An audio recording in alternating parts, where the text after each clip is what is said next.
हमारी 12 ज्योतिर्लिंग यात्रा अब मध्य भारत के पवित्र तट पर पहुंची है।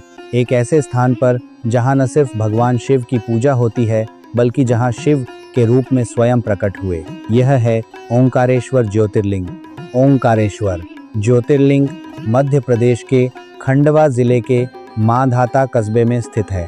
एक ऐसा द्वीप जो नर्मदा नदी की धाराओं के बीच स्थित है और ऊपर से देखने पर दो के आकार जैसा दिखता है।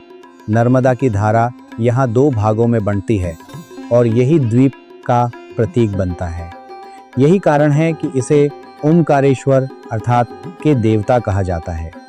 पुराणों के अनुसार विंध्य पर्वत की कथाओं में बताया गया है कि विंध्य ने शिव की तपस्या की थी और उन्हें प्रसन्न किया। शिव ने वहां प्रकट होकर भक्तों की ही भावना से एक दिव्य ज्योति का रूप धारण किया, जिसे प्रणव ज्योति कहा गया। इसके साथ ही एक दूसरा दृश्य यह भी है कि राजा मंधात ने यहाँ कठोर तप किया था।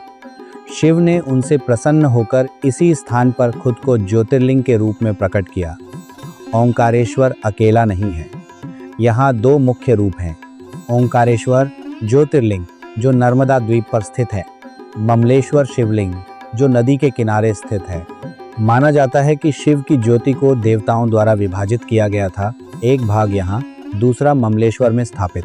इसलिए दोनों का दर्शन ज्यादा पुण्यदायक माना जाता है।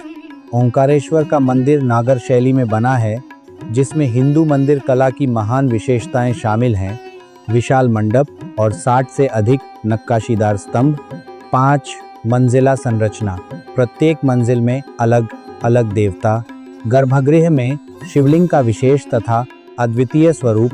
यहाँ के स्तंभों पर शिल्प और कथात्मक मूर्तियाँ हजारों वर्षों की कला को बयान करती हैं।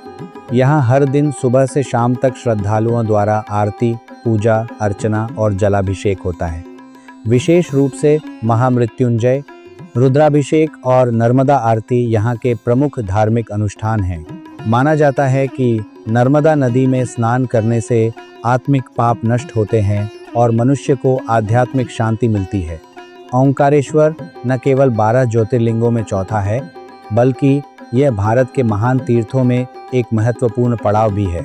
धार्मिक मान्यता के अनुसार यदि तीर्थ यात्रा पूरी करनी है तो सबसे पहले नर्मदा की परिक्रमा, फिर ओंकारेश्वर और उसके बाद ममलेश्वर, सबका दर्शन करना आवश्यक है। ओंकारेश्वर का यह नाम केवल एक मंदिर का नाम नहीं है, यह है जो की ध्वनि का मंदिर, जहां शिव की ज्योति किताबों से आगे निकलकर धरती पर जो रूप में प्रकट होती है।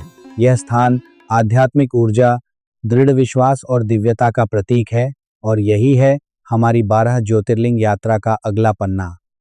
मैं बाबा का बाबा मेरे